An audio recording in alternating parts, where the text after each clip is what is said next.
நம்ம இப்போ வந்து அளவியல் டாபிக் மென்சுரேஷன் டாபிக்ஸ் வந்து பார்த்துட்ருக்கோம். ஸோ இதில் வந்துட்டு 3D டைமென்ஷன் வந்து இதுக்கு ப்ரீவியஸ் இதில் வந்து 10th புக்கில் 3D டைமென்ஷன் வச்சு என்னென்ன கொடுத்துருக்காங்க அப்படின்றத வந்து நம்ம பார்த்துட்டோம். ஓகேவா? ஸோ இந்த ஃபார்முலாஸ் எப்படி க்ரியேட் பண்ணாங்க, இதுலேருந்து எப்படி கேட்டிருக்காங்க அப்படின்றத நம்ம பார்த்துட்டோம். இப்போ வந்து நம்ம என்ன பார்க்க போகிறோம்னா, இந்த 3D டைமென்ஷனை வச்சு பழைய டிஎன்பிசி கொஷின்ஸில் எந்தெந்த மாடலில் கொஷின்ஸ் கேட்டிருக்காங்க அப்படின்றத பார்க்க போகிறோம். ஓகேவா? இப்போது 1 சென்டிமீட்டர் 8 சென்டிமீட்டர் 6 சென்டிமீட்டர் பக்கங்களை உடைய 3 கனசதுரங்களை 3 கனசதுரங்களை உருக்கி ஒரு புதிய கனசதுரம் செய்தால் அதன் மொத்த புறப்பரப்பளவு காண்க. ஓகேவா? 1 சென்டிமீட்டர் 8 சென்டிமீட்டர் 6 சென்டிமீட்டர் பக்கங்களை உடைய கனசதுரம் அப்படின்றத சொல்லிட்டாங்க. சதுரம்னாவே நமக்கு ஆல்ரெடி ஃபார்முலாஸ் என்னென்ன தெரியும், ஞாபகம் வச்சுக்கோங்க. சதுரம் வெறுமனே சதுரம், சதுரத்தின் பரப்பளவு அப்படின்னா ஏ ஸ்கொயர். அதே சுற்றளவுன்னு கேட்டாங்கன்னா 4a அப்படின்றது தெரியும். ஓகேவா? அதே கனசதுரத்தின் கன அளவு அப்படின்னு கொடுத்துட்டாங்க அப்படின்னா ஏஸ் கியூப். ஓகேவா?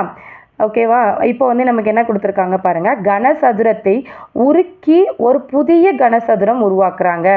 அப்போது மொத்த புறப்பரப்பளவு காண்க. ஃபஸ்ட்டு கனசதுரத்தின் கன அளவுக்கான ஃபார்முலா என்னது? A cube. ஓகேவா? அதிலிருந்து 3 கனசதுரத்தோட கன அளவு நம்ம எடுத்துக்க போகிறோம். ஏன்னா 1 8 6ன்னு 3 அளவு கொடுத்துருக்காங்க. அந்த 3 கனசதுரங்களை உருக்கி தான் ஒரு புதிய கனசதுரம் செய்கிறாங்க. அப்போ அதோடைய கன அளவு என்னதுன்னு நம்ம தெரிஞ்சுக்கணும். ஓகேவா? உருக்கணும் அப்படின்னா கன அளவு. அப்போது 3னா 1 ஸ்கியூப் ப்ளஸ் 8 ஸ்கியூப் ப்ளஸ் 6 ஸ்கியூப். அப்போ என்ன ஆன்சர் கிடைக்குது? 729. ஏவோட வேல்யூ 9. அப்போ பக்க அளவு 9ன்றது கிடச்சிருச்சு. மொத்த பரப்பளவு என்னதுன்னு கேட்குறாங்க. இதில் வந்து வலைபரப்பு நமக்கு பக்கப்பரப்பு அப்படின்னு கேட்டிருந்தாங்கன்னா நான் என்ன சொல்லியிருக்கேன்? பக்கப்பரப்புக்கு வந்து 4a ஸ்கொயர்னு வரணும். அதே மொத்த புறப்பரப்பளவுன்னு கேட்டாங்கன்னா 6a ஸ்கொயர் அப்படின்னு வரணும். That's all. அப்போது ஏவோட வேல்யூ தெரிஞ்சுக்கிட்டோமா? 6 × a ஸ்கொயர்னு போட்டால் மொத்த பரப்பளவு. ஏன் இதெல்லாம் நம்ம இப்போ சொல்லிட்டு இருக்கோன்னா, ரிவைஸ் பண்ணும்போது தான் உங்களுக்கு அந்த ஃபார்முலாஸ் நல்லாவே மெமரி ஆகும். அதனால தான் ரிப்பீட்டாக சொல்லிட்டு இருக்கேன். ஓகேவா? ஸோ அதை தெரிஞ்சுக்கிட்டிங்கன்னா கம்பேர் பண்ணி படிக்கும்போது உங்களுக்கு இது ஈஸியாக இருக்கும். அடுத்த கொஷின் பாருங்கள்.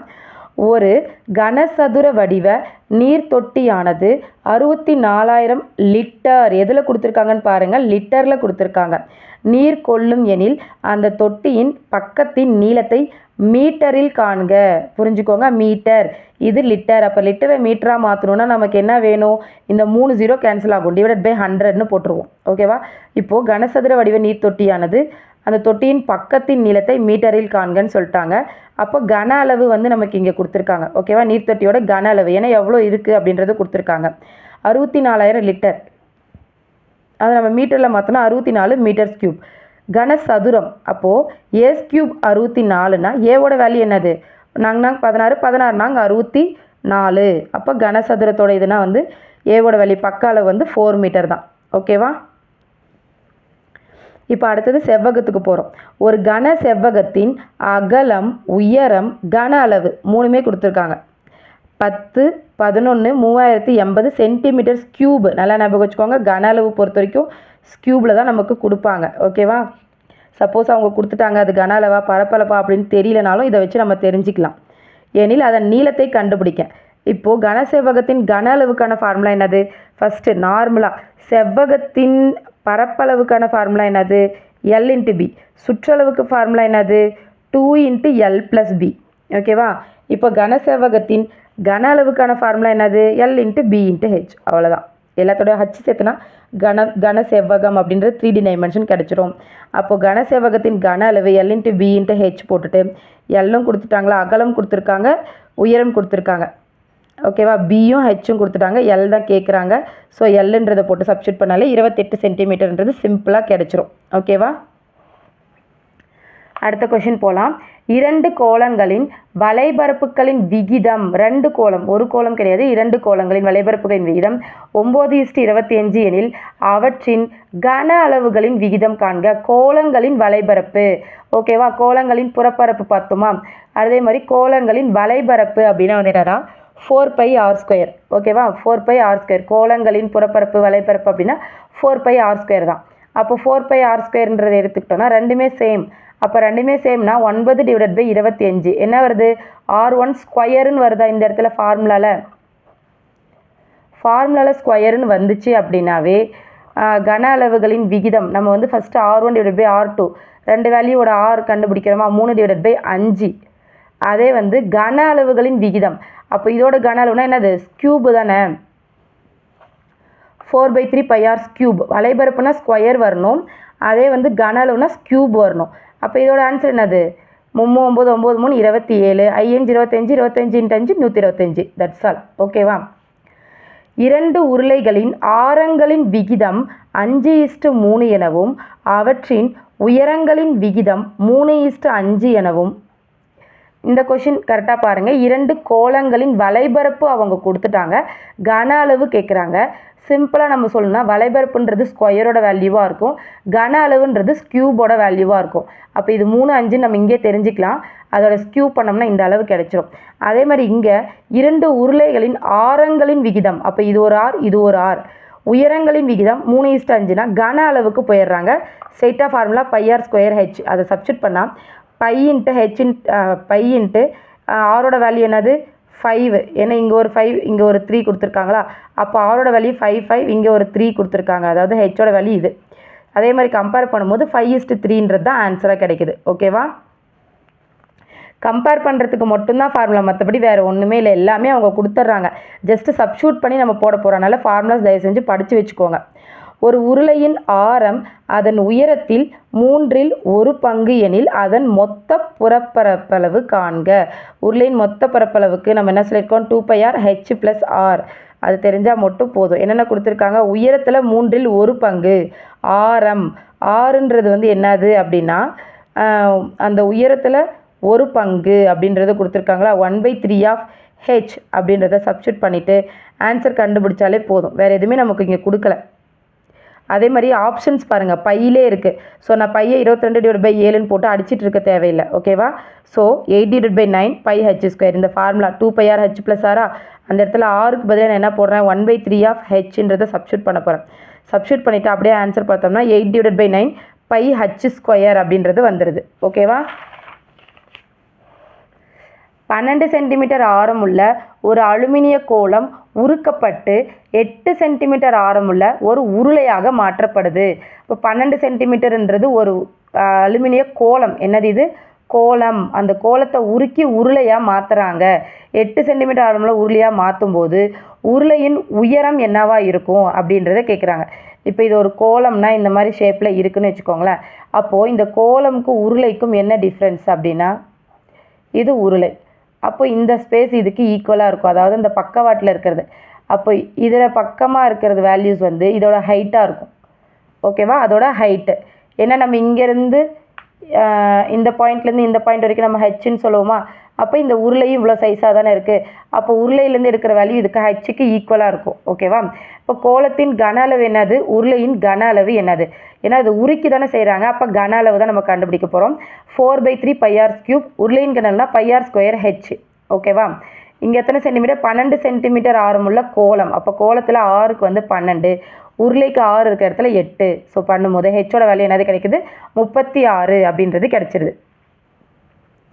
ஒரு கூம்பின் அடிப்புற ஆரம் மும்மடங்காகவும் உயரம் 2 மடங்காகவும் மாறினால் கன அளவு எத்தனை மடங்காக மாறும்?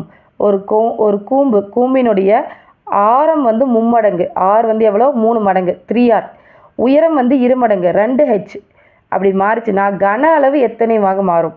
கூம்பின் கன அளவு என்னது? 1/3 πr². ஆரோட வேல்யூ என்னது? 3r, ஹெச்சோட வேல்யூ என்னது? 2h. அதை அப்படியே அங்கே சப்ஸ்டியூட் பண்ணுங்கள். சப்ஸ்டியூட் பண்ணால் ஆரோட வேல்யூ என்ன கிடைக்குதுன்னா 18. எல்லாத்தையுமே கேன்சல் பண்ணினது கேன்சல் பண்ணால் 6 18. அப்போ அது எவ்வளோ மாறும்னா 18ஆக மாறுது. இப்போ நம்ம பார்த்துட்டு இருக்கிறது எல்லாமே டிஎன்பிசியில் கேட்ட கொஷின்ஸ் தான். ஓகேவா? 9 சென்டிமீட்டர் ஆரமுள்ள ஒரு வட்டத்திலிருந்து 140 டிகிரி மைய கோணம் கொண்ட ஒரு வட்டக்கோண பகுதியை வெட்டி எடுத்து அதன் ஆரங்களை ஒன்றிணைத்து ஒரு கூம்பாக்கினால் கிடைக்கும் கூம்பின் வலைபரப்பு என்னது? வட்டம் ஒரு வட்டத்திலிருந்து 140 டிகிரி. அப்போ வட்ட மைய கோணம்னு சொல்லி ஏற்கனவே 8th புக்லேயும் 9th புக்லேயும் நம்ம பார்த்துருக்கோம். என்ன வரணும்? தீட்டா டிவைடட் பை 360 டிகிரின்றது வரணும். அப்போ இந்த தீட்டா டிகிரியில் வந்து இவங்க கொடுத்துருக்கிற வேல்யூ 140 டிவைட் பை 360 அப்படின்றத போட்டுட்டு என்ன கேட்டிருக்காங்கன்னு பாருங்கள். வட்ட கோண பகுதியின் பரப்பு அப்படின்னா வந்து πr ஸ்கொயர் தான். அப்போ πr ஸ்கொயரை போட்டு கேன்சல் பண்ணாலே ஆன்சர் என்ன வந்துடும்? 99 சென்டிமீட்டர் ஸ்கொயர்ன்றது வந்துடும். ஓகேவா? ஸோ அதை மட்டும் கண்டுபிடிச்சாலே போதும். 9 சென்டிமீட்டர் வட்டத்திலிருந்து 140 டிகிரி மையக்கோணம் கொண்ட வட்டக்கோண பகுதியை வெட்டி எடுத்து அதன் ஆரங்களை ஒன்றிணைத்து, அப்போ இங்கேருந்து இங்கே வெட்டிட்டாங்க, இதை வெட்டிணைத்து ஒரு கூம்பு, அப்போ இதை தான் வந்து கூம்பாக மாற்றுறாங்க. அப்போ இந்த ஸ்பேஸ் மட்டும் தெரிஞ்சால் போதும்னா அடிப்புற πr ஸ்கொயர் மட்டும் தெரிஞ்சுக்கிட்டாவே நம்ம வந்து கூம்பின் வலைப்பரப்போ அதுதான் நம்ம தெரிஞ்சுக்கலாம். ஓகேவா?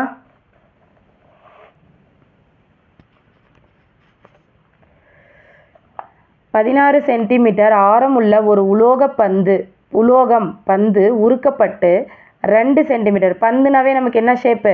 உருளை தானே, அதாவது கோலம்ன்றது தானே பந்து, அதை ஞாபகம் வச்சுக்கோங்க. அப்போ உலோக பந்து உருக்கப்பட்டு 2 சென்டிமீட்டர் ஆரமுள்ள சிறு பந்துகளாக்கப்பட்டால் எத்தனை பந்துகள்? அப்போ கோலத்தின் கன அளவு 16 சென்டிமீட்டரு, 2 சென்டிமீட்டர் குறையுது. ஓகேவா? ஆர் வந்து 2 சென்டிமீட்டர் ஆரமுள்ள சின்ன சின்ன பந்தாக மாற்றுறாங்க.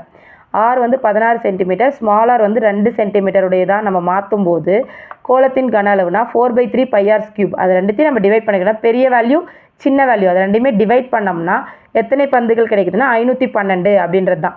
ஸோ இதுலேருந்து இதை டிவைட் பண்ணுறோம். 2 வேல்யூ கொடுத்து ஒரே மாதிரி, இதுவும் கோலம் அதுவும் கோலம், ரெண்டுத்தையும் ஒரே மாதிரி கொடுத்துருந்தாங்கன்னா டிவைட் பண்ணிக்கிறோம். அதே வந்து கோலத்தின் கன அளவு உருளையின் கன அளவுன்னு இருந்தால் ஈக்குவலைஸ் பண்ணணும். அவள் தான் பெரிய டிஃப்ரென்ஸ், வேறு ஒன்றுமே இல்லை. ஓகேவா?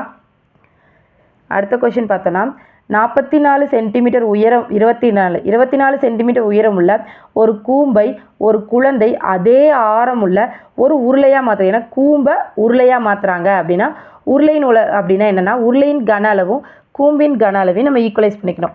உருளையின் கன அளவையும் கூம்பின் கன அளவையும் ஈக்குவலைஸ் பண்ணிக்கணும். ஓகேவா? ரெண்டாக மாற்றும் போது அதே உருளைனா பெரிய உருளை டிவைட் பை சின்ன உருளை அப்படின்னு போட்டுருணும். இங்கே உருளையின் கன அளவு என்னது? πr square h square. H கூம்பின் கன அளவு 1/3 πr ஸ்கொயர் ஹெச்சோட வேல்யூக்கு மட்டும் கூம்பின் கன அளவுக்கு தான் அவங்க கொடுத்துட்டாங்க. கூம்பினுடைய ஹைட் வந்து கொடுத்துருக்காங்க 24ன்னு. மீது எல்லாத்தையும் கேன்சல் பண்ணிட்டா ஹெச்சோட வேல்யூ என்ன கிடைக்குன்னா 8 மட்டும் கிடைக்கும். ஓகேவா? அடுத்த கொஷின். 1 சென்டிமீட்டர் ஆரமும் 5 சென்டிமீட்டர் உயரமும் கொண்ட ஒரு மர உருளையிலிருந்து அதிகபட்ச கன அளவு கொண்ட கோலம் வெட்டி எடுக்கப்படுது. எதிலிருந்து? உருளையிலிருந்து கோலம் வெட்டி எடுக்கப்படுது. ஏனில் அதன் கன அளவை காண்க. இப்போது இது உருளையாம், இந்த உருளையிலேருந்து இந்த ஸ்பேஸ் மட்டும் வெட்டி எடுத்துடுறாங்க, அதுதானே வந்து கோலம். இந்த உருளையிலேருந்து இந்த ஸ்பேஸை மட்டும் வெட்டி எடுக்கிறாங்க. அப்போது நம்ம என்ன கண்டுபிடிக்கணும்? 1 சென்டிமீட்டர் ஆரமும் 5 சென்டிமீட்டர் உயரமும் கொண்ட ஒரு மர உருளையில் இருந்து அதிகபட்ச கன அளவு கொண்ட கோலம் வெட்டி எடுக்கப்படுகிறது. 4/3 πr3. ஓகேவா? கோலத்தின் கன அளவு. அப்போ என்ன ஆன்சர் வந்துடும்? 4/3 π. ஏன்னா எனக்கு ஹச் இங்கே தேவைப்படாது. ஓகேவா? அடுத்த கொஷின். எக்ஸ் சென்டிமீட்டர் ஆரமுள்ள ஒரு திண்ம கோலம் அதே ஆரமுள்ள ஒரு கூம்பாக மாற்றப்படுகிறது. திண்ம கோலம் கூம்பாக மாற்றப்படுகிறதுனா கூம்பின் உயரம் என்னது? அப்போ கோலத்தின் கன அளவு கூம்பின் கன அளவு 4/3 πr3 1/3 πr ஸ்கொயர் ஹெச். அப்படியே கேன்சல் பண்ணிட்டே வந்தால் ஹெச்சோட வேல்யூ 4.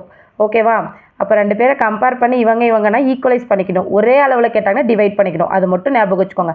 ஃபார்முலா தெரியணுன்ற அவசியம் கூட இல்லை, இதுலேருந்தே நம்ம தெரிஞ்சுக்கலாம். இப்போ பாருங்கள் 4/3 πr3 சம்மந்தமே இல்லாமல் நமக்கு கொடுக்க மாட்டாங்க. கோலத்தின் கன அளவு என்னது? 4/3 πr3.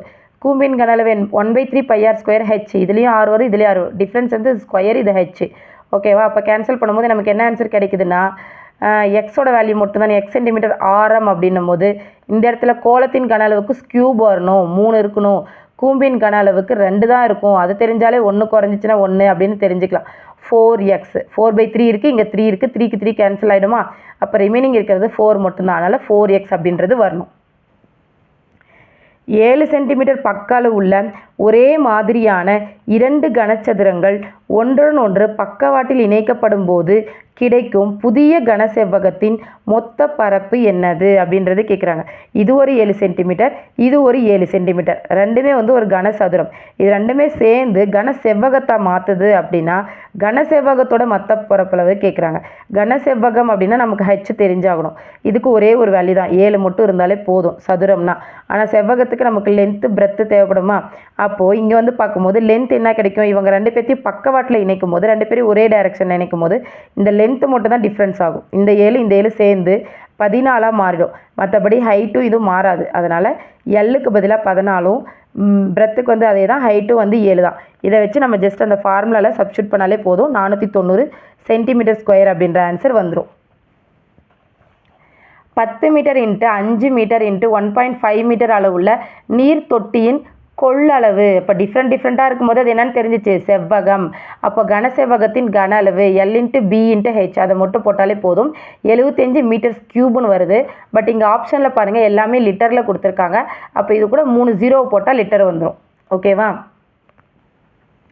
ஒரு நேர்வட்ட உருளையின் வலைபரப்பு 704 சென்டிமீட்டர் ஸ்கொயர். என்னது, உருளையின் வலைபரப்பு கொடுத்துட்டாங்க, அதன் உயரமும் கொடுத்துட்டாங்க.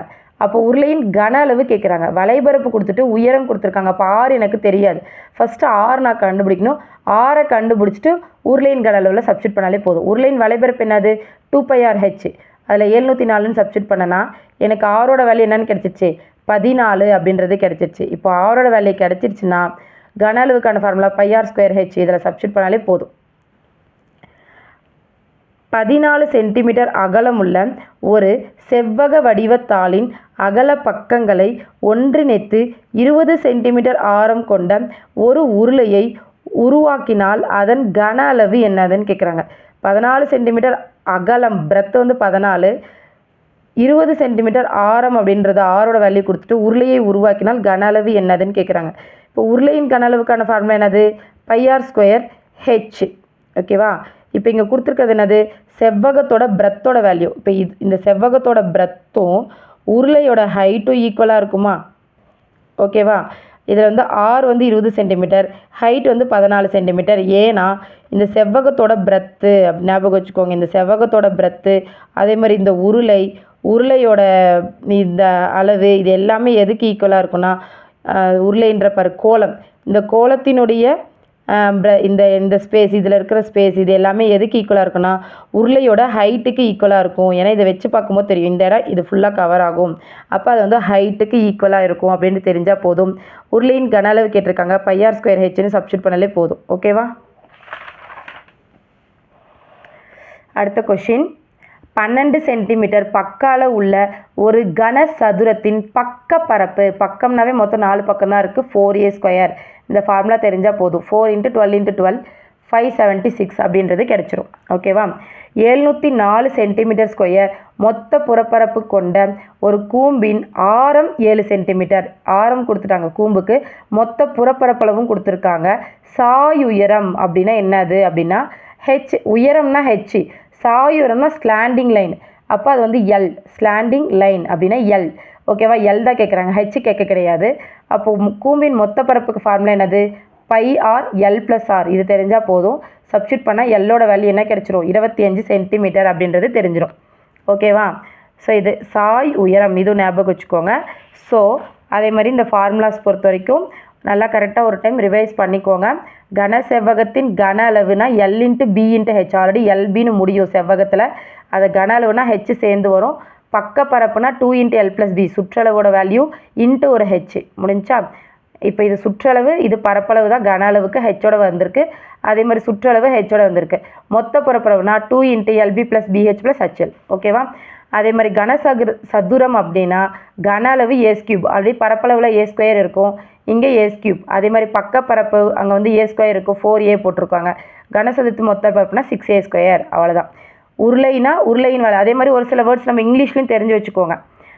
உருளைக்கு என்னது, ஸ்லிண்டரு, கியூபு, கியூபாய்டு. அதே மாதிரி இங்கே உருளைனா ஸ்லிண்டரு, உள்ளீடற்ற உருளைனா ஹாலோ சிலிண்டர். சப்போஸ் நமக்கு ஒரு சில சமயம் ட்விஸ்டடாக இருந்துச்சு, கொஷின் புரியலன்னா நீங்கள் இங்கிலீஷில் பார்த்தீங்கன்னா புரிஞ்சிடும். கூம்புனா கோனு, கோலம்னா ஸ்பியரு, அரைக்கோளம்னா ஹெமிஸ்பியர். ஸோ இந்த மாதிரி இந்த வேர்ட்ஸையும் நீங்கள் பார்த்து வச்சுக்கோங்க. ஓகேவா? ஸோ இதில் இருக்க ஃபார்முலாஸ் நம்ம போன வீடியோவில் 10th புக்கில் சொல்லும்போது ப்ரீஃபாக எக்ஸ்பிளைன் பண்ணியிருப்போம் எப்படி இருக்குன்னு சொல்லிட்டு. அதையும் ஒரு டைம் செக் பண்ணிக்கோங்க. ஃபார்முலாஸ் புரிஞ்சு படிங்க. இந்த லாஸ்ட் சாப்டர் ஏதாவது அளவியலுக்கு பொறுத்த வரைக்குமே ஃபார்முலாஸ் வந்து மஸ்ட்டு. ஷார்ட்கட்லலாம் போனீங்கன்னா கண்டிப்பாக இதுக்கு நம்ம ஆன்சர் பண்ண முடியாது. ஸோ கம்பேரிஷன் தான். உருளையின் கன அளவு, கூம்பின் கன அளவு, πr² = 1/3 πr², இந்த மாடலில் தான் சம்ஸே வந்து கொஷின்ஸ் கேட்பாங்க. ஸோ அதுக்கு தகுந்த மாதிரி ப்ரிப்பேர் பண்ணி வச்சுக்கோங்க. ஓகேவா? தேங்க்யூ, பாய்.